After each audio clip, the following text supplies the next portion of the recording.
Сәлеметсіздер оқушылар, әдебиет оқу сабағын бастаймыз. 2-ші сынып 17-ші сабақ. Сабағымыздың тақырыбы менің туыстарым.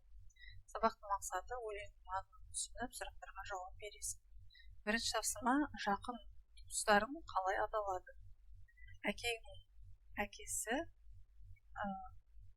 ата, әже, әке, ана, әпке, аға, іні, қарындас деп аталады.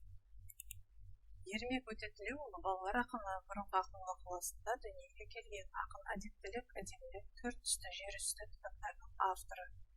2-ші тапсырма: түсінуі туыстарым көп менің.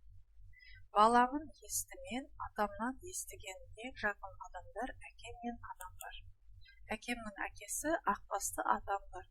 Әкемнің анасы ақ шашты әжем бар. Ұлдардың үлкені бір туған ағам бар. Қыздардың үлкені бір туған әпкем бар. Ұлдардың кішісі бір туған інім бар. Қыздардың кішісі бір туған қарындас. Әпкеге сіңлі бар. Анықта. 3-ші тапсырма: өзіңнен кіші ұл бала саған кім болады? Бауыр, іні, қарындас. Өзіңнен кіші ұл бала іні, бауыр болады.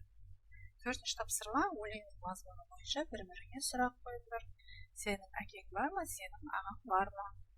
5-ші тапсырма: өлеңді үлгідегідей анықтама түрінде өзгертіп жазамыз. Ананың анасы нағашы әже. Ананың анасы нағашы әже. Ананың ағасы нағашы ағаларың.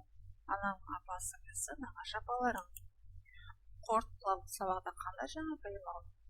Біз бүгінгі сабақта анамыздың анасы бізге нағашы әже болатынын, бізден кіші ұл баланы іні, бауыр болатынын білдік. Өлеңді мәнерлеп оқып келеміз. Сабағымыз аяқталды. Келесі сабақта кездескенше сау болыңыздар балақайлар.